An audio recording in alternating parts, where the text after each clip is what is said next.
নমস্কার শ্রোতা বন্ধুরা, স্বাগত জানাই আপনাদের গল্পের আসরে। আপনাদেরকে অসংখ্য ধন্যবাদ। আপনারা যেভাবে নেকলেস সিরিজটিকে ভালোবাসা দিচ্ছেন তাতে আমরা সত্যিই আপ্লুত। আর তার জন্যে আজকের আমাদের নিবেদন লেখক সুকান্ত দাসের কলমে রহস্যময় ছবি রহস্য নিখিলেশ বক্সী সিরিজের আমাদের আজকের এই নিবেদন আপনাদের কেমন লাগলো সেটা কিন্তু কমেন্টে জানাতে ভুলবেন না। আর প্রতি সপ্তাহে এরকম সব গল্প শুনতে গেলে চ্যানেলটিকে সাবস্ক্রাইব করে আমাদের পাশে থাকতেও ভুলবেন না। তাহলে আর বেশি কথা না বলে শুরু করা যাক আমাদের আজকের এই নিবেদন।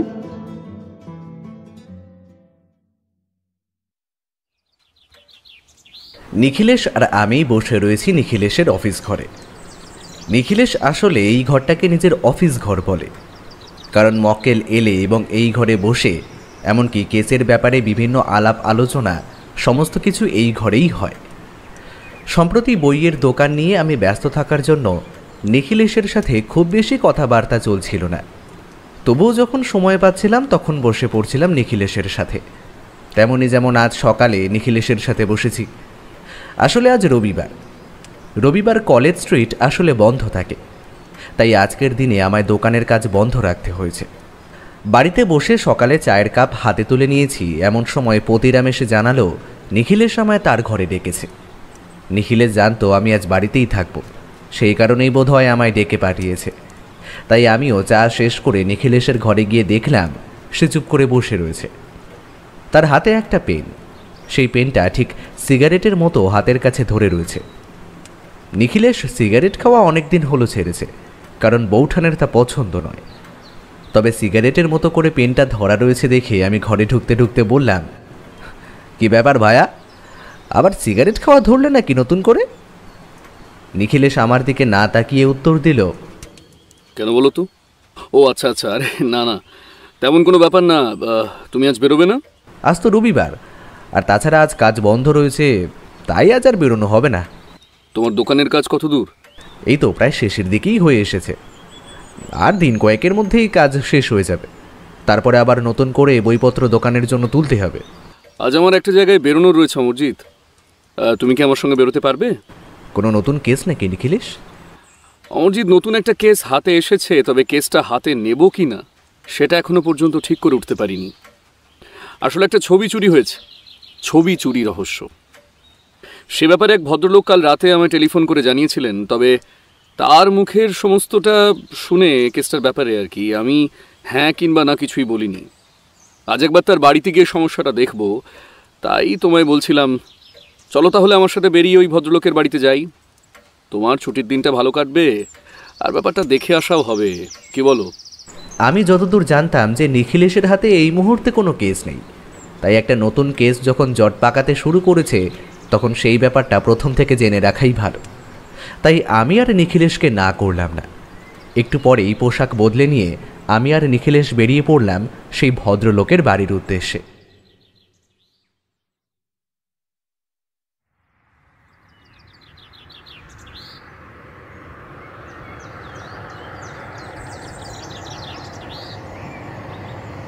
নিখিলেশের বলা কথা মতো গাড়িটা যখন একটা বাড়ির সামনে এসে দাঁড়ালো তখন দেখতে পেলাম বাড়িটা কিন্তু বেশ পুরনো। একটা একতলা বাড়ি, বাড়ির সামনের দিকে রাস্তার দিকে একটা পাঁচিল দেওয়া রয়েছে। তবে সেটা বোধহয় শুধু সামনের দিকেই রয়েছে, কারণ পাঁচিলটা একটু নিচু। সেই পাঁচিল দিয়ে বাড়িটার দিকে তাকিয়ে ওপাশে কিন্তু তেমন কিছুই দেখা যায় না। ওপাশটা ফাঁকা, কাঁটা তারের বেড়া জড়ানো। তা একতলা বাড়িটায় পাশাপাশি মোট 3টি ঘর। পেছনের দিকে বোধহয় বাথরুম। আমরা বাড়ির দরজার কাছে গিয়ে ছোট গেটটা নিখিলেশ হাত দিয়ে খুলে ভেতরে ঢুকতে ঢুকতে বলল, মৃণালবাবু, মৃণালবাবু। আমরা যখন দরজার সামনে দাঁড়ালাম তখন ভেতর থেকে দরজা খুলে এক ভদ্রলোক বেরিয়ে এসে একটু যেন অবাক হলেন। কারণটা আমি একটু পরেই বুঝতে পারলাম। ভদ্রলোকের গায়ে একটা সাধারণ গেঞ্জি, পরনে ধুতি, তার চোখ দুটো একটু কেমন যেন। পরে জানতে পেরেছিলাম আসলে ওই ভদ্রলোক চশমা ব্যবহার করেন। চশমা না থাকার জন্যই তিনি আমাদের দিকে এমন অদ্ভুতভাবে তাকাচ্ছিলেন। দরজা খুলে তিনি বললেন, আপনারা কারা বলুন তো? নিখিলেশ একটু অবাক হয়ে আমার দিকে তাকালো, তারপরে বলল, আমি নিখিলেশ, আপনি কাল রাতে আমাকে ফোন করেছিলেন, আপনার বাড়িতে কি একটা অদ্ভুত সমস্যা তৈরি হয়েছে বলেছিলেন আর কি। ও আচ্ছা আচ্ছা, নিখিলেশ বাবু আপনি, হ্যাঁ আপনি এসেছেন। আসলে চশমা ছাড়া না আমি সেভাবে ঠিক দেখতে পাই না। হ্যাঁ আসুন আসুন, আপনারা ঘরের ভিতরে আসুন। ভদ্রলোকের কথায় আমরা ঘরের ভেতরে ঢুকলাম। ঘরের ভেতরে একটা বিছানা, একটা চেয়ার, তাছাড়া একপাশে পুরনো হয়ে আসা একটা আলমারি, এমনকি একটা আলনা পর্যন্ত রয়েছে। অতি সাধারণ একটা ঘর। ভদ্রলোক বিছানার উপর থেকে চশমাটা তুলে নিয়ে চোখে দিলেন। তারপর তার মুখে একটা হাসির রেখা খেলে গেল। তিনি বললেন, নিখিলেশ বাবু, আসলে চশমা চোখে না থাকলে যে কি সমস্যায় পড়ি তা আপনাকে বলে বোঝাতে পারবো না। কাল আপনাকেই তো টেলিফোন করে বলেছিলাম ওই ছবিটার ব্যাপারে, মনে আছে আপনার? আপনি বলেছিলেন ছোট্ট একটা ছবির ব্যাপারে আপনি আমার সাথে কথা বলতে চান, আর তাই আপনার বাড়িতে আসতে আমাকে বলেছিলেন আর কি। এর থেকে বেশি কিন্তু আপনি কিছুই বলেননি। নিখিলেশ বিছানার একপাশে বসেছিল, আমি সামনে রাখা চেয়ারটায় বসেছিলাম। ভদ্রলোক বিছানার উপর থেকে দু একটা জামা কাপড় আর গামছা তুলে পাশে আলনায় রেখে আবার বিছানায় এসে বসলেন। তারপর বললেন, কোথা থেকে যে শুরু করব নিখিলেশ বাবু, আমি তো বুঝতে পারছি না। তবে একটা কথা আপনাকে প্রথমে বলে রাখি, আমি জানি আপনি এ সমস্ত কাজ বিনা পারিশ্রমিকে করেন না। আপনার পরিশ্রমের সবটা হয়তো আমি আপনাকে দিতে পারবো না, কিন্তু আপনাকে পুরোপুরিভাবে বঞ্চিত আমি করব না। কিছু অন্তত আমি দেবই দেব। আপনি ভুল করছেন মৃণালবাবু। আমি সবসময় অর্থের জন্য কাজ করি না। আপনার কেসটায় যদি মাথা ঘামানোর মতো কিছু থাকে তাহলে সেক্ষেত্রে আপনাকে এই কেসের জন্য আমায় কোনো পারিশ্রমিকই দিতে হবে না। নিখিলেশের কথা শুনে আমি একটু অবাক হয়েছিলাম, কারণ একটা কেসে যে পরিমাণ সময়, বুদ্ধি আর সবচেয়ে বেশি নিখিলেশকে উঠে পড়ে লেগে কাজ করতে হয়, তার পরিশেষে পারিশ্রমিক অন্তত কিছু তার হাতে না জুটলে সেটা তো আর তার শোভনীয় নয়। তাহলে তো ঘরের খেয়ে বনের মোষ তাড়ানো হবে। সেক্ষেত্রে অর্থের ব্যাপারটা তাকে ভাবতে হবে। যেখানে নিখিলেশ রয়েছে সেখানে তো আর কিছু বলা যায় না। তাই আমি চুপ করেই রইলাম। নিখিলেশের কথায় ভদ্রলোক বোধহয় বেশ খানিকটা খুশি হলেন। বিছানার উপর আর একটু উঠে বসে বললেন, আপনারা চা খাবেন নিখিলেশ বাবু, অমরজিৎ বাবু? একটু চা করি। আগে আমাদের আপনার সমস্যার ব্যাপারটা খুলে বললে ভালো হয়। চা না হয় আপনি পরে খাওয়াবেন, আমরা তো এখনই চলে যাচ্ছি না। নিখিলেশের কথায় মৃণালবাবু খুশি হয়েছিলেন। তার একটা বর্ণনা এখানে দিয়ে রাখা দরকার। তার গোটা মুখ পরিষ্কার করে কামানো, মাথার চুল ছোট ছোট করে ছাটা, চোখের উপরে একটা ভারী কালো ফ্রেমের চশমা। তার চেহারাটা এমনই, আর মুখের ভাবটাও এমন যে তাকে একবার দেখলে সহজে মনে রাখা যায়। এমন রোগা মানুষ আমি এর আগে খুবই কমই দেখেছি। তবে তার চোখে, মুখে আর গোটা শরীরে কেমন যেন একটা উৎফুল্লতার ভাব রয়েছে। তা থেকে বোঝা যায় তার শরীরে কোনো রোগবালাই নেই। রোগা হওয়াটা তার বোধহয় কোনো জিনগত ব্যাপার। অনেক সময় দেখা যায় শরীরে কোনো রোগই নেই, খাওয়া, ঘুম সমস্ত কিছু ভালোই হচ্ছে, অথচ সেই মানুষটার শারীরিক কোনো উন্নতি ঘটছে না। মৃণালবাবুর ক্ষেত্রে বোধহয় সেটাই হয়েছিল। যাই হোক, মৃণালবাবু বলতে শুরু করলেন। আমি আর নিখিলেশ তার কথাগুলো খুব মন দিয়ে শুনতে লাগলাম। নিখিলেশ বাবু, যে ছবিটার কথা আপনাকে বলছি, সেই ছবিটা আসলে আমাদের একটা পারিবারিক ছবি বলতে পারেন। আমাদের আদি বাড়ি ছিল রামপুরহাট গ্রামের এক গ্রামে, তা এখান থেকে অনেক দূর। আমি যখন কলকাতায় এসেছি তখন আমার বয়স অনেক কম, তখনও আমার চোখের দৃষ্টি ভালোই ছিল। আমার বাবা আর আমি এখানে এসেছিলাম কারণ আমার মা অনেক ছোটবেলাতেই মারা গেছিলেন। বাবার চেহারা স্বাস্থ্য কিন্তু আমার মতোই, তবে সত্যি বলতে বাবার কোনো রোগ ছিল না, আর আমারও তেমন কোনো রোগ নেই, এই শুধু এই চোখের সমস্যাটা ছাড়া। এই যে আমার চেহারাটা এত রোগা দেখছেন আপনি, এটা ঠিক কেন তা নিজেও আমি জানি না। অনেক ডাক্তার দেখানো হয়েছে, অনেক ওষুধ খাওয়ানো হয়েছে, কিন্তু কিছুতেই না, কিছুই হয় না। অথচ আমার কোনো সমস্যাও নেই, আমার খাওয়া যথেষ্ট পরিমাণে, ঘুমও হয় পরিমাণ মতো। যাই হোক, ওসব না হয় নাই বললাম। এই ছবিটার কথা বলি। বাবা মারা গেছেন আজ থেকে প্রায় বছর খানেক আগে। একদিন রাতের বেলায় বাড়ি থেকে বেরিয়ে বাথরুমের দিকে গিয়েছিলেন কোনো একটা কাজে, তখনই তাকে সাপে কামড়ায়। হাসপাতালে নিয়ে যাওয়া হয়েছিল, কিন্তু তার আগেই না সব শেষ। আমার ততদিনে বিয়ের বয়স হয়ে এসেছিল, কিন্তু বিয়ে করার ইচ্ছে আমার কোনো সময় ছিল না। কেন জানি না, নারী জাতিটার প্রতি আমার তেমন কোনো আকর্ষণ কোনোদিনই ছিল না। তার মানে আবার এটা ভেবে বসবেন না যে আমি নারী জাতিকে ঘেন্না করি, সেটা নয়। আসলে অনেক ছোটবেলায় মা মারা যাওয়ায় মায়ের আদর ভালোবাসা কিছুই পাইনি তো। তারপরে জীবনে আর কোনো নারীর সঙ্গ পাওয়া হয়ে ওঠেনি, সে যে কোনো ভাবেই হোক। তাই হয়তো নারী জাতিটা থেকে একটু দূরে থাকা, সেটাই আমার মনে নারী জাতির প্রতি বিতৃষ্ণা এনেছিল আর কি। আর সেই কারণেই হোক, কিংবা বলতে পারেন বাবার কিছু কথা মাথায় ছিল, তাই বিয়েটাও জীবনে করে ওঠা হয়নি। বেশ কিছু সময় আমার একটা অফিসে কেরানির কাজও করেছি, তবে সেই কাজকর্ম থেকে বছর খানেক হলো ছেড়ে ছুড়ে বাড়িতেই বসে থাকি। তবে বাড়িতে কিন্তু শুধু শুধু বসে থাকি না, এটা ভালো লাগার মতো কাজও আমি করি। মানে একটু আধটু কবিতা লিখি আর কি। শুনেছি অমরজিৎ বাবু গল্প লেখেন।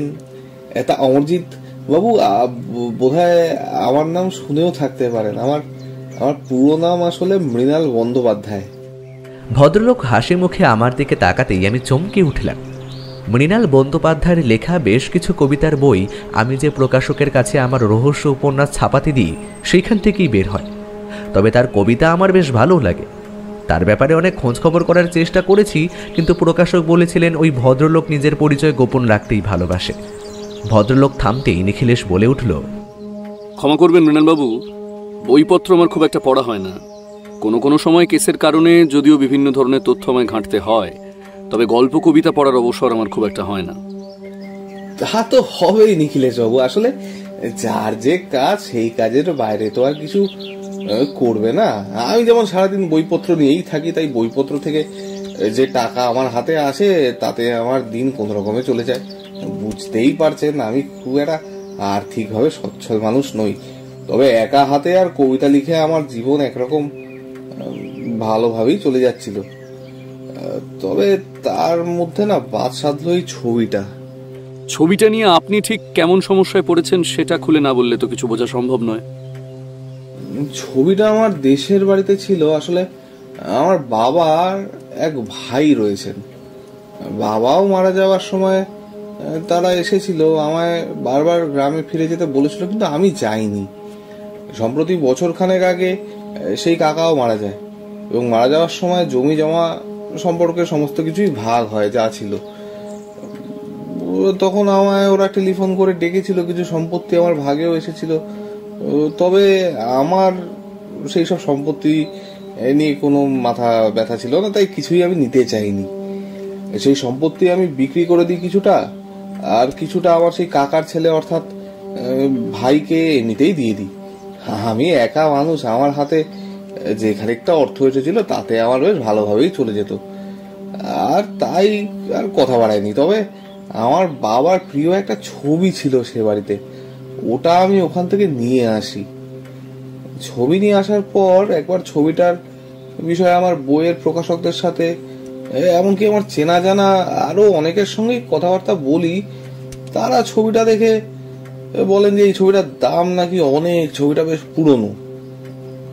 আর সেই সময়ের একজন বেশ নামকরা চিত্রকর নাকি এই ছবিটি এঁকেছিলেন। আসলে ছবিটা ছিল আমার ঠাকুরদার সম্পত্তি। সে যাই হোক, তাই এই ছবিটা নিয়ে না আমি বড় বিপদে পড়ি। একবার মনে করি সেই ছবিটা বিক্রি করে দিই, কিছু টাকা আমার হাতে আসবে, না হলে এমন একটা ছবি যদি অযত্নে নষ্ট হয়ে যায় তখন কি হবে। আবার মনে করি বাবার শেষ স্মৃতি, সেটা বিক্রি করে দেওয়ার মতো নিকৃষ্ট মানের মানুষ কি আমি হতে পারবো আদৌ? অমরজিৎ বাবু যদি আমার প্রকাশিত হওয়া শেষ কবিতার বইটি পড়ে থাকেন না, তাহলে সেই বইয়ের 17 নম্বরে একটা কবিতা রয়েছে, তার নাম বড় দ্বন্দ্ব এ জীবনে। সেই কবিতার বইতে কিন্তু আমার এই ছবিটার কথা উল্লেখ রয়েছে। মানে ছবিটা নিয়ে যে আমার মনে দোটানা ছিল তার ব্যাপারটা সেখানে লেখা রয়েছে, বুঝতেই পারছেন। আর কবিতা হলো আসলে আমাদের জীবনেরই একটা অংশ। জীবনের সমস্ত খুঁটিনাটি নিয়ে তৈরি হয় কবিতা। তো সেই ছবিটা আমার কাছেই ছিল, ছবিটা আপনার কাছে ছিল বলছেন, তার মানে কি এখন ছবিটা আপনার কাছে নেই? দিন চারেক আগে পর্যন্ত ওই ছবিটা আমার কাছেই ছিল, কিন্তু বর্তমানে সেটা নেই। সেটা নিয়ে আমার যত সমস্যা। যদি দেখতে পেতাম ছবিটা চুরি হয়ে গেছে তাহলে না হয় একটা অন্য ব্যাপার ছিল, কিন্তু একটু ছবিটা চুরি যায়নি নিখিলেশ বাবু। ছবিটা আমার কাছ থেকে আমার সেই কাকার ছেলে নিয়ে যায় একদিন রাত্রিবেলা। তবে পরে যখন তাকে টেলিগ্রাম করি তখন সে বলে সে নাকি আমার কাছে ছবিটা নিতেই আসেনি, আর ছবি নেওয়া তো দূর, সে নাকি আমার বাড়ির ঠিকানাই জানে না। এখন বলুন তো নিখিলেশ বাবু, তাহলে আমি সেদিন রাতের ছবিটা কার হাতে তুলে দিলাম? মৃণাল বাবুর কথাগুলো এতক্ষণ ধরে বেশ ভালোই মনে হচ্ছিল, তবে তার শেষের কথাগুলো কেমন যেন অগোছালো বলে মনে হলো। নিখিলেশ বোধহয় আমার মতোই ভাবছিল, তাই বলল, এক মিনিট মৃণালবাবু, আপনি সেদিন রাতের ব্যাপারটা আমায় ভালোভাবে খুলে বলুন, না হলে আমি কিছুই বুঝতে পারছি না। সেদিন রাতে আমি রাতের খাওয়া দাওয়া সেরে ঘুমোতে যাব, এমন সময় আমার দরজায় কড়া নড়ে উঠলো। রাতের বেলা খাওয়া দাওয়া করে আমি চশমাটা চোখ থেকে খুলে রাখি। দেখেছো, আমি চশমা ছাড়া একদমই যে দেখতে পাই না সেটা নয়, তবে খুব ভালোভাবে কিছু বুঝতে পারি না। যেমন আপনি আমার সামনে বসে রয়েছেন, এখন যদি আমি চশমাটা খুলে ফেলি তাহলে আপনার কিংবা অমরজিৎ বাবুর মুখটা আমি স্পষ্টভাবে বুঝতে পারবো না। তবে এটুকু বুঝতে পারবো আপনারা বসে রয়েছেন এখানে কি। তেমনি সেদিন রাতের বেলা চশমা ছাড়াই দরজা খুলতে দেখি আমার সেই কাকার ছেলে, মানে আমার ভাই বীরেন দাঁড়িয়ে রয়েছে। আপনি তাকে চিনলেন কি করে যে ও বীরেন? আমি দরজা খোলার সাথে সাথেই সে নিজেই তার পরিচয় দিল আর বলল সে একটা কাজে কলকাতা এসেছিল, তাই আমার সাথে দেখা করতে এলো। আমি তাকে ঘরের ভিতরে এসে বসাই। কথায় কথায় আমি তাকে বাড়ির কথাও জিজ্ঞাসা করি, কিন্তু নিখিলেশ বাবু চশমাটা চোখে দেওয়ার কথা আমার মনেই নেই। আসলে চশমাটা আমি খুলে রেখেছিলাম পাশের ঘরে, আর সেদিন রাতে খুব বৃষ্টি হচ্ছিল, তাই আর বাইরে বেরিয়ে পাশের ঘরে গিয়ে চশমাটা আনতেও ইচ্ছা করেনি।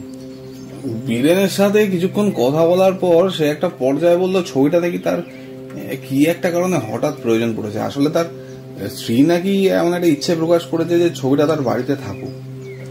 আগেই বলেছি নিখিলেশ বাবু, সেই ছবিটা নিয়ে আমার বাবার স্মৃতিচিহ্ন হিসাবে আমি আমার কাছে রেখে দিয়েছিলাম। ছবিটার দাম যে আমি অনেকের কাছে জিজ্ঞাসা করিনি তা নয়, তবে বিক্রির জন্য নয়, এই সামান্য জেনে রাখার জন্য। তাই তার প্রস্তাবে আমি রাজি হই না। তখন সে বলে ছবিটা সে নিয়ে গিয়ে কোনো এক চিত্রকরের কাছে গিয়ে আরেকটা ছবি বানিয়ে তারপর সে আমায় সেটা সে ফেরত দিয়ে যাবে। এ কথায় আপত্তি করার মতো কিছুই নেই, তবে নিখিলেশ বাবু ও যে গোটা ঘটনাটাই অস্বীকার করবে তা কি আর আমি তখন জানতাম? চোখ বন্ধ করে মানুষকে বিশ্বাস করার মতো যুগ বোধহয় এখন আর নেই। নিজের ভাইয়ের মতো তাকে ভাবতাম, আর সে আমার সাথে এত বড় ছল করে গেল। আপনি বলছেন ছবিটা মাত্র 4 দিন আগে আপনার বাড়ি থেকে এসে নিয়ে গেছে, তাহলে এর মধ্যে আপনি তাকে হঠাৎ করে চিঠি লিখতে গেলেন কেন? চিঠি সে আমায় অনেক আগেই একটা লিখেছিল বটে। তার ছবিটা নিয়ে যাওয়ার পরদিন সকালেই আমি ভাবলাম তাকে একটা চিঠি লিখে দিই যে ছবিটা একটু যত্ন করে রাখতে, না হলে তো তাকে সমস্যায় পড়তে হবে, আর ছবিটা নষ্ট হয়ে গেলে আমার মন খারাপ হবে। তাই পরদিন সকালেই আমি চিঠি লিখলাম।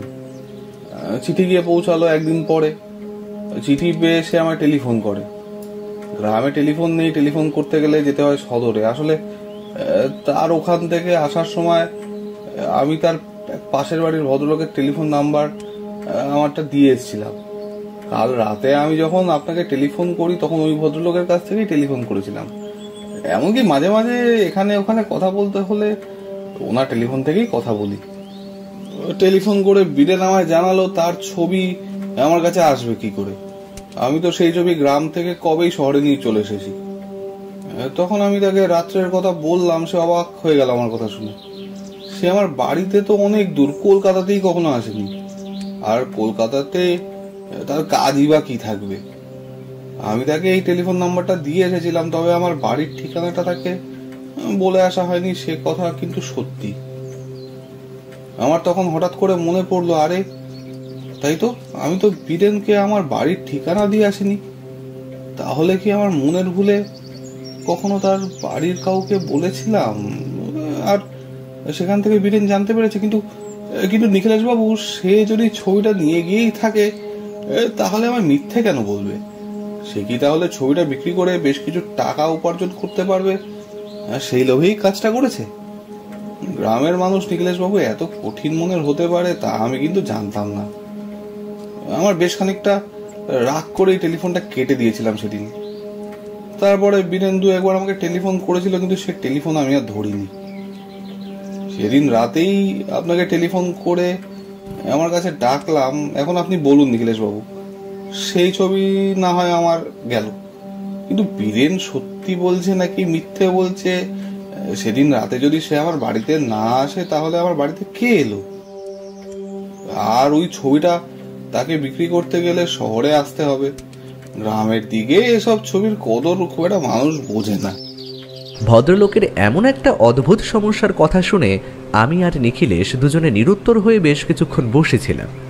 তারপর নিখিলেশ বলল, আচ্ছা মৃণালবাবু, আপনার কাছে যে ছবিটা ছিল সেই ব্যাপারটা কে কে জানতো? ওই তো আমার বইয়ের দু একজন প্রকাশক আছে, আর কাছের মানুষ বলতে ওই সাহিত্যের সাথে যুক্ত কয়েকজন মানুষ। তবে তারা কেউই এর আগে আমার বাড়িতে আসেননি। আর লেখালেখি বা অন্য কিছুর ক্ষেত্রে আমি সবসময় দপ্তরে গিয়ে লেখা জমা দিয়ে আসতাম। আমি নিজেকে নিয়ে একা একা থাকতে ভালোবাসি নিখিলেশ বাবু, তাই টেলিফোন করতে হলে পাশের বাড়ির টেলিফোন থেকেই টেলিফোন করতাম। সেই নাম্বারই সবাইকে দিয়েছিলাম। আমার বাড়ির ঠিকানা দুজন প্রকাশক ছাড়া না না আর কারোর কাছেই থাকতো না। তবে তারা কি এমন কাজ করতে পারে? মানুষ করতে পারে না এমন কোনো কিছুই থাকতে পারে না মৃণালবাবু। আপনার ছবিটার দাম নেহাত কম ছিল না। যদিও ছবিটা আমি নিজের চোখে দেখিনি, তবু আপনার কথায় সেটাই ধারণা করতে পারছি। আপনার সেই দুজন প্রকাশকের টেলিফোন নাম্বার এবং ঠিকানা আমায় দিন। আশা করি অমরজিতের সাথে তাদের সম্পর্ক ভালোই থাকবে। অমরজিৎ, তাদের সাথে একবার কথা বলে নিতে হবে। হ্যাঁ, তবে একটা ব্যাপার আপনি ভালো করে মনে করে আমাকে বলুন তো। নিখিলেশের কথায় মৃণালবাবু চোখের চশমাটা একবার ঠিক করে নিখিলেশের দিকে সোজাসুজিভাবে তাকালেন। আপনার গ্রামের সেই আপনার কাকার ছেলে বীরেনের কথা আপনি কি ওই প্রকাশকদের বলেছিলেন? আমি যে গ্রামে গিয়েছি সে কথাটা ওরা জানতোই না, তাহলে বীরেনের কথা ওরা জানবে কি করে? আমি সবার কাছে গল্প করে বেড়ানোর মতো মানুষ নই। শুধু ছবিটার দাম যে কতটা হতে পারে সেটা জানতে চেয়েছিলাম বলে হাতে গোনা ৩-৪ জনকে কথাটা জানিয়েছিলাম, তার বেশি আর কেউ নেই। নিখিলেশের মুখে চিন্তার ভাঁজ ফুটে উঠল। কোনো একটা বিষয় নিয়ে সে গভীরভাবে চিন্তা করছিল। আমি কিন্তু কেসটা একরকমভাবে সমাধান করেই ফেলেছিলাম। আসলে বীরেনের বাড়িতে থাকার সময় মৃণালবাবু কোনোভাবে তার ঠিকানা সম্পর্কে আলোচনা করেছিলেন। সেখান থেকে বীরেন তা জানতে পেরেছিল। ছবিটা যখন মৃণালবাবু নিয়ে আসেন তখন হয়তো তার দাম সম্পর্কে জানতো না। পরে কলকাতা শহরে এসে খোঁজ খবর নিয়ে এসে ছবিটার দামটা জানতে পারে। তারপর সে সেদিন রাতে মৃণালবাবুর কাছে এসে ছবিটা নিয়ে যায়। আর এখন যখন মৃণালবাবু তার ছবি ফেরত চাইছেন তখন সে মিথ্যে কথা বলছে। এই ব্যাপারটা তো খুব সোজা। বীরেনকে একটু চেপে ধরলেই সব কিছু বাইরে বেরিয়ে আসবে। কিন্তু ছবিটা যদি সে বাইরে বিক্রি করে দিয়ে থাকে তাহলে তো আর সেটা পাওয়া সম্ভব নয়। তাই বললাম, নিখিলেশ, আমার কিন্তু মনে হচ্ছে এই বীরেন নামের লোকটা মিথ্যে কথা বলছে। সেটা হওয়াটা খুব একটা অস্বাভাবিক নয় অমরজিৎ। তবে কারো সম্পর্কে খোঁজ খবর না নিয়ে ভালো করে না জেনে তাকে সন্দেহ করা যায়, কিন্তু অপরাধী বলে সাব্যস্ত করা যায় না। এ ব্যাপারটা আমাদের খোঁজ নিয়ে দেখতে হবে। আচ্ছা মৃণালবাবু, আপনি পাশের বাড়ির যে ভদ্রলোকের কাছ থেকে টেলিফোন করতেন তিনি নিশ্চয়ই আপনার ওই ভাই বীরেনের কথা জানতো? মৃণালবাবু মাথা নাড়িয়ে সম্মতি জানালেন। নিখিলেশ আবার বলল, আপনি বলছেন সেদিন রাতে আপনার ভাই আপনার বাড়িতে এসেছিল, কিন্তু সেদিন বৃষ্টির মধ্যে রাতের বেলা তাকে আপনি বাড়ি থেকে যেতে দিলেন কি করে? আমি তাকে অনেকবার বলেছিলাম নিখিলেশ বাবু, কিন্তু সে না থাকতে রাজি হয়নি। সে বলেছিল কাছেই কোন একটা জায়গায় তার একটা থাকার জায়গা হয়েছে, আর আজ রাতেই নাকি সেখানে পৌঁছাতে হবে।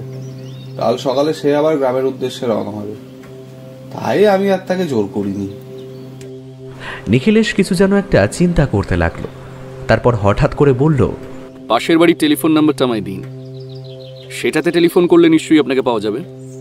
মৃণালবাবু মাথা নাড়িয়ে একটা কাগজে টেলিফোন নাম্বার লিখে আমাদের দিয়ে দিলেন। নিখিলেশ আর আমি উঠে পড়লাম। মৃণালবাবু দরজা পর্যন্ত এগিয়ে এসে বললেন, নিখিলেশ বাবু, আমার ব্যাপারটা না একটু মনে রাখবেন, কিন্তু আপনি ব্যস্ত মানুষ, সেসব কিছুতে আমারটা আবার ভুলে যাবেন না, তাহলে কিন্তু আমি বড় বিপদে পড়ব। আমার সেই ভাই যদি সত্যি বলে আমার কাছ থেকে ছবিটা নিয়ে যেত, সারা জীবনের মতো রেখে দিত, তাহলে কিন্তু আমি এতটা ভাবতাম না। কিন্তু সে মিথ্যে বলছে নিখিলেশ বাবু। বাবা বলতেন মিথ্যে কথা বলা মহাপাপ। সত্যি কথা বললে যদি কারোর মৃত্যু ঘটে তাহলেও সত্যি বলা উচিত। বাবার কথা আমি কখনোই অমান্য করিনি। আমি ভাইকে বিশ্বাস করেছিলাম, তার প্রতিদান এমন দেবে তা আমি জানতাম না। আপনি নিশ্চিন্ত থাকুন মৃণালবাবু, আমার মনে হয় আমি কিছু একটা অনুমান করতে পেরেছি। তবে তবে এখনই কিছু বলতে চাইছি না। কয়েকটা ব্যাপারে আমায় খোঁজ খবর নিতে দিন দুয়েক সময় লাগবে, আর আপনার পাশের বাড়ির ভদ্রলোকের টেলিফোনে ফোন করে আপনাকে জানিয়ে দেবো।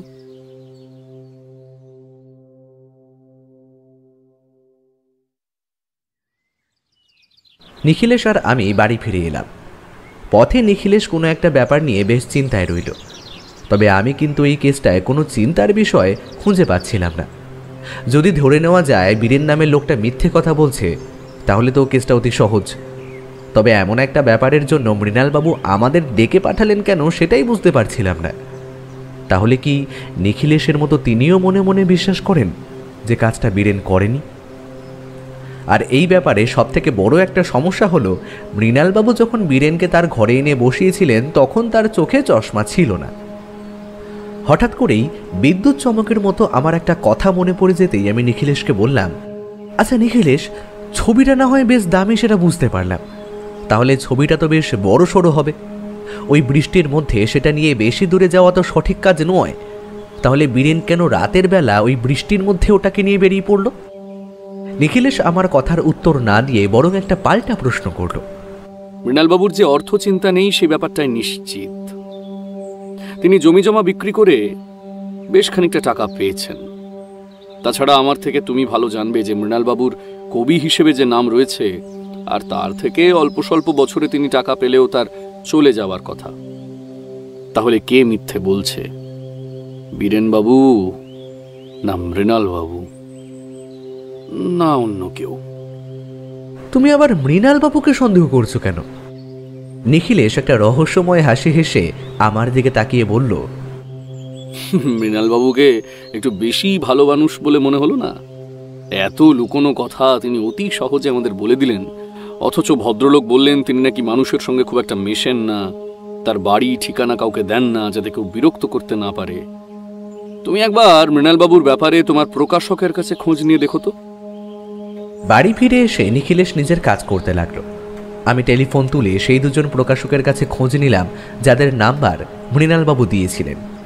তবে তারা দুজনেই একই কথা বললেন, মৃণালবাবু তার বাড়ির ঠিকানা কখনোই দেন না, জোর জবরদস্তি করলেও না। টেলিফোনে তাকে যোগাযোগ করা যায়, তবে সেটাও তার পাশের বাড়িতে। তাকে অনেক বলার পরেও তিনি টেলিফোন রাখেননি। অথচ ভদ্রলোক নাকি খুব ভালো কবিতা লেখেন, তাই ভদ্রলোকের এমন খামখেয়ালিপনা তারা একটু সহ্য করে নেন। আসলে কথায় আছে না, যে গরু দুধ দেয় তার লাথি তো খেতেই হবে। একসময় নিশ্চিন্ত হয়ে গেলাম যে মৃণালবাবু তার নিজের ব্যাপারে মিথ্যে কথা বলেননি। তাই নিখিলেশের ঘর থেকে বেরিয়ে দেখি নিখিলেশ ব্যালকনিতে দাঁড়িয়ে রয়েছে। তার পাশে গিয়ে দাঁড়িয়ে বললাম, নিখিলেশ, কেসটা এখন কিভাবে নেবে বলো তো?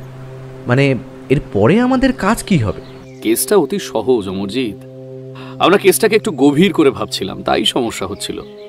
তবে এইসব সমস্যার মূলে আসলে রয়েছে মৃণালবাবুর খামখেয়ালি স্বভাব আর তার ওই চশমাটা। কিন্তু নিখিলেশ, আসলে তো সমস্যা হয়েছে ছবিটা নিয়ে, চশমাটা আবার কি করলো? সে তুমি এটা বলতে পারো যে চশমার জন্য সেদিন রাতে মৃণালবাবু বীরেনবাবুকে স্পষ্টভাবে দেখতে পায়নি, মানলাম। তবে বীরেনবাবু যে তার কাছ থেকে ছবিটা নিয়ে গেছে সেই ব্যাপারটা তো নিশ্চিত, কারণ অন্য একজন বীরেনবাবুর নাম করে তার কাছ থেকে ছবিটা নিয়ে যাবে কেন? কার যে কখন অর্থের প্রয়োজন পড়ে অমরজিৎ, তা কি আর আগে থেকে বলা যায়? তেমনি বোধহয় কারোর অর্থের প্রয়োজন হয়ে পড়েছিল বলেই সে সেটা নিয়ে গেছে। তবে সেটা বিক্রি করা খুব একটা সহজ হবে না। এমন ছবি চট করে যার তার কাছে বিক্রি করা যায় না। একমাত্র অ্যান্টিক দোকানগুলোতে একবার চেষ্টা করে দেখা যেতে পারে। তবে সেখানে যদি কেউ ছবি বিক্রি করে তার একটা তথ্য রেখে দেওয়া হয়, সে কাজটা বোধহয় ওই চোর করবে না। আমার কিন্তু একটা সন্দেহ হচ্ছে অমরজিৎ, আর সেটাই মনে হয়। নিখিলেশ আর কিছুই না বলে চুপ করে গেল। আমি বুঝতে পারলাম নিখিলেশ মনে মনে কেসটা নিয়ে গভীরভাবে ভাবতে শুরু করেছে। তাই আমি আর তাকে ঘাঁটালাম না। আমি আমার ঘরে চলে এলাম। নিখিলেশের আগের কেসের ব্যাপারে, অর্থাৎ আমার পরবর্তী রহস্য উপন্যাসটা একটু লিখে রাখা দরকার। কাল থেকেই আবার দোকানের কাজে সময় দিতে হবে, তখন আবার খুব বেশি সময়ও পাওয়া যাবে না। আমি আমার কাজ করতে লাগলাম, কিন্তু বুঝতে পারছিলাম বারবার মৃণালবাবুর ছবির কথাটা মাথায় ঘুরে ফিরে আসছে। কেন বীরেনবাবুকে আটক করে জেরা করার কোনো ব্যবস্থা করছে না সেটাই বুঝতে পারছিলাম না। তাহলে কি নিখিলেশ বীরেনবাবুকে সন্দেহ করছে না? সেদিন দুপুরটা একরকমভাবে কেটে গেল। বিকেলের দিকে নিখিলেশ আমায় তার ঘরে ডেকে পাঠালো। গিয়ে দেখি নিখিলেশ টেলিফোনের সামনে দাঁড়িয়ে রয়েছে। আমায় ঢুকতে দেখে নিখিলেশ বলল, আমি এখন যেটা করব সেটা চুপ করে দেখে যাবে অমরজিৎ। ঘরের দরজাটা বন্ধ করে দাও, এই সময় যেন কেউ ঘরে আসতে না পারে। দরজা বন্ধ করার আবার কি হলো? তুমি যদি কাউকে টেলিফোন করতে চাও তাহলে সেটা করতে পারো, আমি কোনো কথা বলছি না। অমরজিৎ, তোমায় যেটা বলছি সেটা করো। নিশ্চয়ই একটা কারণ আছে বলেই তোমায় সেটা করতে বলছি। দরজাটা বন্ধ না করলে আর আমি টেলিফোনটা না করলে তুমি ব্যাপারটা বুঝতে পারবে না। আমি দরজাটা বন্ধ করে দিলাম। নিখিলেশ টেলিফোনের সামনে গিয়ে একটা কাগজ বার করে টেলিফোনের নাম্বার ডায়াল করল। তারপরে বেশ কিছুক্ষণ কানে চেপে ধরে থাকার পরে অপর প্রান্ত থেকে কেউ টেলিফোনটা ধরতেই নিখিলেশ হঠাৎ করে তার গলার স্বর সামান্য বদলে বলল, হ্যালো, আমি মিস্টার সাহা বলছি। আমি কি মৃণালবাবুর সাথে একবার কথা বলতে পারি? আসলে উনি একটা ছবি বিক্রির কথা আমায় বলেছিলেন, সে ব্যাপারে আর কি। হ্যাঁ হ্যাঁ হ্যাঁ হ্যাঁ, ওই ছবিটা আমি কিনতে চাই। আপনি কে বলছেন? ও আচ্ছা আচ্ছা, হ্যাঁ হ্যাঁ, মৃণালবাবু আমায় আপনার কথা বলেছিলেন। আমি যে ছবিটা কিনতে চাই, তাহলে আপনার সাথে যোগাযোগ করলে হবে তো? আপনি কি আমায় সেই ছবিটা এনে দিতে পারবেন? আসলে আমার পক্ষে এখন মৃণালবাবুর বাড়িতে যাওয়াটা সম্ভব নয়।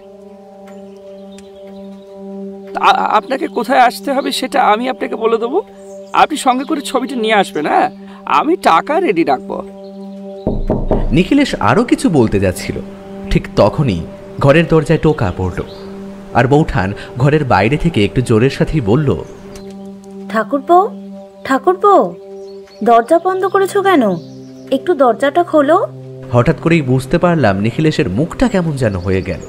সে তাড়াতাড়ি টেলিফোনে বলল, আচ্ছা, আমি এখন টেলিফোনটা রাখছি। তাহলে অমলবাবু, আপনাকে আমি কিছুক্ষণ পর টেলিফোন করে জায়গা বলে দিচ্ছি, ঠিক আছে? টেলিফোনটা রেখে নিখিলেশের মুখটা কেমন যেন থমথমে হয়ে উঠল। আমি বুঝতে পারছিলাম ওভাবে টেলিফোনটা রেখে দেওয়ার জন্য নিখিলেশ একটু মনে ক্ষুণ্ণ হয়েছে। আমি নিখিলেশের দিকে একবার তাকিয়ে এগিয়ে গিয়ে দরজা খুলে দিতে বৌঠান ঘরে এসে ঢুকল। তার হাতে চায়ের কাপ। আমাদের দিকে অবাক হয়ে তাকিয়ে দেখে নিয়ে বৌঠান বলল, কি ব্যাপার বলো তো তোমাদের? মুখগুলো এমন হয়ে রয়েছে কেন? আর দরজা বন্ধ করেছিলে কেন? আমি কিছু একটা বলতে যাচ্ছিলাম, তার আগেই নিখিলেশ ইশারায় আমাকে চুপ করতে বলল।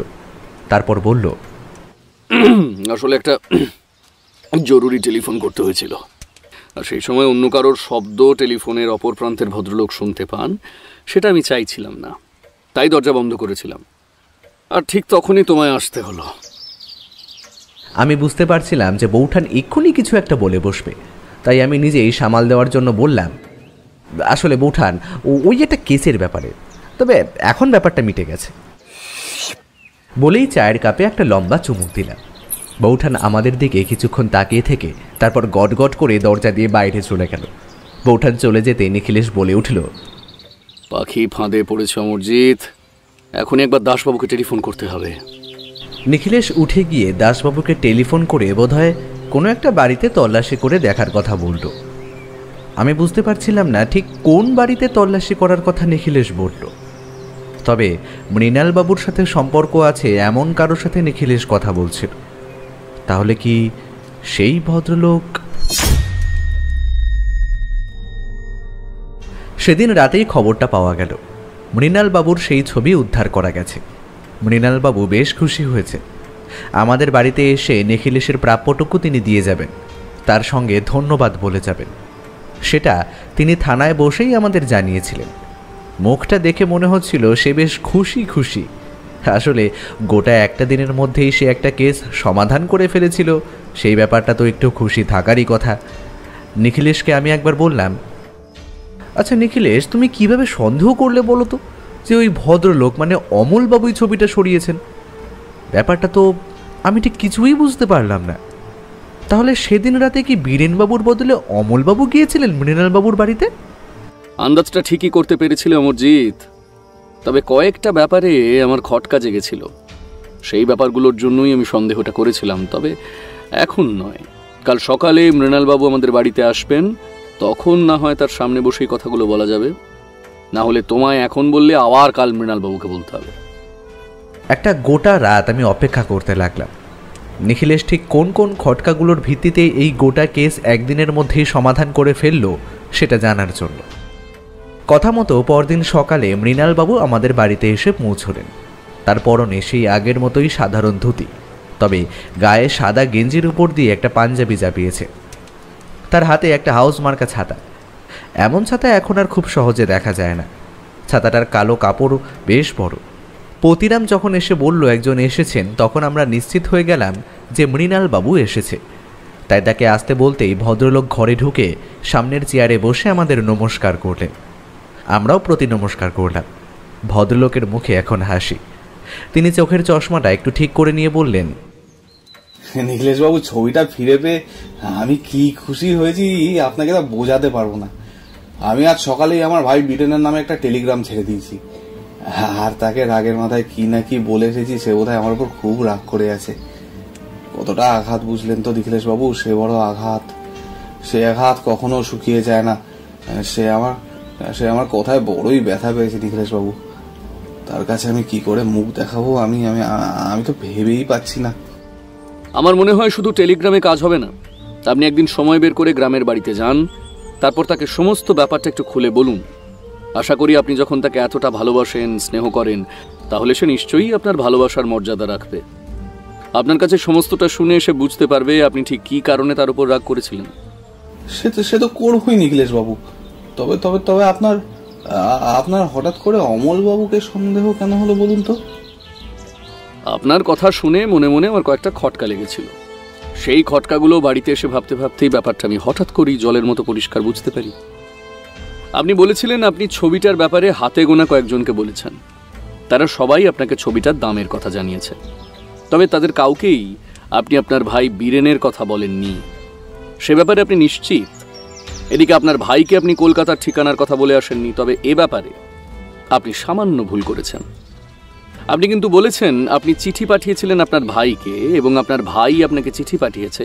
সেক্ষেত্রে আপনার ভাইয়ের আপনার ঠিকানা অজানা থাকার কথা নয়। বোধহয় আপনি তাকে ঠিকানা দিয়ে এসেছিলেন, না হলে সে চিঠি পাঠাবে কি করে? এক্ষেত্রে এটাও হতে পারে যে চিঠি এসেছিল আপনার পাশের বাড়ির অমরবাবুর ঠিকানায়। কি আমি ঠিক বলছি? মৃণালবাবুর হাসিটা মুখ ছড়িয়ে যেন কান পর্যন্ত পৌঁছল। তিনি হেসেই বললেন, হ্যাঁ নিখিলেশবাবু, আপনি গুণী মানুষ, আপনার কখনো ভুল হতে পারে। আমি সমস্ত চিঠি অমলবাবুর ঠিকানাতে লিখতাম। আসলে বাড়িটা তো পাশাপাশি। অমলবাবুর বাড়িতে চিঠি এসে পৌঁছালে তিনি আমার নামে চিঠি দেখলে আমায় দিয়ে দিতেন। নিজেকে একটু লুকিয়ে রাখা, আর কিছুই না। কিন্তু ওই একটা ব্যাপার থেকে কি করে বুঝে ফেললেন যে অমলবাবু ছবিটা চুরি করেছে? আপনি আপনার ভাইয়ের কথা একমাত্র অমরবাবুকেই বলেছিলেন, আর আশা করি আপনার ছবির ব্যাপারে যা কথাবার্তা সমস্ত কিছু টেলিফোনে হয়েছে। সেগুলো অমরবাবুর টেলিফোন থেকেই হয়েছে, তাই তিনি ছবির ব্যাপারে সমস্ত কিছুই জানতেন। আপনার ওখান থেকে চলে আসার পর আমি পুলিশের সাহায্য নিয়ে অমলবাবুর ব্যাপারে কিছু তথ্য জোগাড় করেছিলাম। তার একটা ব্যবসা রয়েছে, তবে সেই ব্যবসায় সম্প্রতি একটু ভাটা পড়েছে। তার বেশ কিছু টাকার প্রয়োজন ছিল। আপনি যেমন আপনার বাড়িতে একা থাকেন, তেমনি অমলবাবু একা থাকেন। সেক্ষেত্রে তথ্যটা জোগাড় করতে খুব একটা অসুবিধে হয়নি। আমার একটা সন্দেহ হয়েছিল, আর এই সন্দেহটা তখন পুরোপুরি হয় কারণ আপনি যে রাতের বেলা খাওয়া দাওয়া সেরে ঠিক ওই সময় চশমাটা পাশের ঘরে রেখে এসেছেন, কিংবা ওই সময় আপনি পাশের ঘরে গিয়ে চশমা খুলে রাখবেন, এই ব্যাপারটা কোনোভাবে অমলবাবু সেদিন রাতে জানলা থেকে দেখতে পেয়েছিলেন। তখনই তার মাথায় হঠাৎ করেই বুদ্ধিটা খেলে যায়। তিনি হয়তো জানতেন আপনি চশমা ছাড়া এমন কাউকে দেখতে পেলেও তার মুখ স্পষ্ট করে বুঝতে পারেন না। তাই অমলবাবু তখন আপনার কাছে গিয়ে পৌঁছয়। আশা করি তিনি তার গলার স্বর সামান্য গ্রাম্য ধরনের কিংবা পরিবর্তন করার চেষ্টা করেছিলেন, কারণ যে গলা আপনি দিনের মধ্যে অন্তত একবার শুনে থাকতে পারেন সেই গলা আপনি নিশ্চয়ই চিনতে পারবেন। সেক্ষেত্রে অমলবাবুর বাহাদুরির কথা বলতেই হয়। তিনি আপনার কাছে গিয়ে আপনার কাছ থেকে ছবিটা নিয়ে তার বাড়িতে চলে আসে। আসলেই যদি আপনার ভাই সেদিন রাতে আসতো তাহলে ওই ছবিটা নিয়ে সে রাতের বেলা নিশ্চয়ই বেরিয়ে পড়তো না। এমন একটা ছবি নিয়ে রাতের বেলা কলকাতার রাস্তায় অমন বৃষ্টির দিনে পথ চলা নিরাপদ নয়। সেক্ষেত্রে অমলবাবুর ব্যাপারটা ছিল আপনার বাড়ি থেকে বেরিয়ে তার বাড়ি পর্যন্ত যাওয়া। এবার কথা হচ্ছে, তিনি ছবিটা তো চুরি করলেন, কিন্তু সমস্যা হলো বিক্রি করবেন কোথায়? তার তেমন লোকজনের মেলামেশা নেই, তাই তিনি অপেক্ষা করতে লাগলেন। আপনার সাথে টেলিফোনে আগেই ছবির ব্যাপারে অনেকের কথা হয়েছে, আপনার টেলিফোনগুলো তার কাছেই আসতো, তাই তিনি ভেবেছিলেন আপনার টেলিফোন এলে তখন তিনি ছবির কোনো এক খদ্দেরের সাথে কথা বলে ছবিটা তাকে দিয়ে দেবেন। আমি তাই একজন খদ্দের সেজেই তাকে টেলিফোন করি, আর তিনি আমার টোপ গেলেন। তারপর পুলিশ পাঠিয়ে তার বাড়ি তল্লাশি করে অতি সহজেই তার ঘরের আলমারি থেকে ছবিটা খুঁজে বার করা গেছে। তিনি একটু ভীতু মানুষ মৃণালবাবু, তাই অতি সহজেই তিনি তার অপরাধটা স্বীকার করে নেন। আসলে নেয়াত ঠেকায় পড়ে তিনি চুরিটা করেছিলেন, না হলে তার মতো সাদাসিধে সরল মানুষের পক্ষে এমন চুরি করা সম্ভব নয়। তার ব্যাপারে আমি খোঁজ খবর নিয়েছি, তিনি এমন কাজ জীবনে কখনো করেননি। তিনি নাকি পুলিশি জেরার সামনে বসে থানাতে একরকম কেঁদেই ফেলেছিলেন। আর কি করা যাবে মৃণালবাবু, আপনি আপনার ছবি ফেরত পেয়ে গেছেন, সেটাই অনেক। মৃণালবাবু তার পাঞ্জাবির পকেট থেকে একটা সাদা খাম বের করে নিখিলেশের দিকে এগিয়ে দিলেন।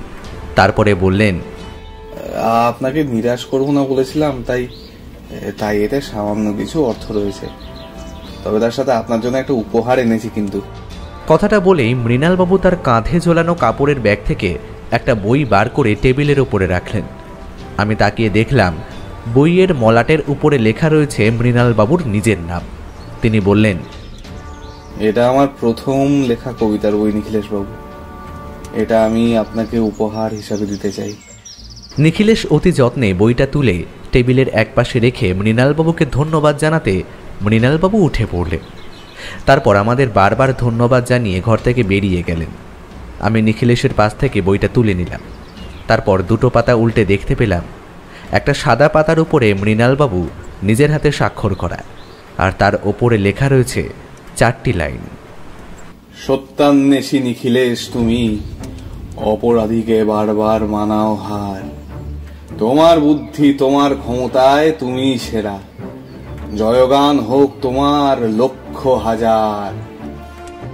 4টে লাইন পড়ে নিখিলেশের দিকে সেটা এগিয়ে দিলাম। একটু হেসে উঠে বললাম, নিখিলেশ, ভদ্রলোকের কিন্তু কবি হিসেবে বেশ নাম রয়েছে, তাই তার কাছ থেকে এমন একটা উপহার পাওয়াটা তোমার পারিশ্রমিকের চেয়ে কম কিছু নয়। নিখিলেশ হেসে উঠল, কিন্তু কিছু বলল না। বইটা চোখের সামনে ধরে প্রথম কবিতাটা পড়তে আরম্ভ করল। নিখিলেশকে বোধহয় কবিতার বই পড়তে এর আগে আমি খুব কমই দেখেছি।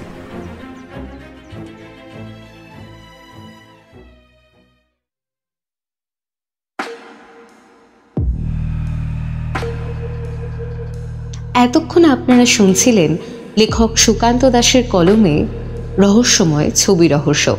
নিখিলেশ বক্সির সিরিজের এই গল্পটি আপনাদের কেমন লাগলো সেটা কমেন্টে অবশ্যই জানাবেন, এবং প্রতি সপ্তাহে এরকম দারুণ দারুণ সব গল্প শুনতে হলে চ্যানেলটিকে সাবস্ক্রাইব করে আমাদের পাশে থাকতে ভুলবেন না। অসংখ্য ধন্যবাদ।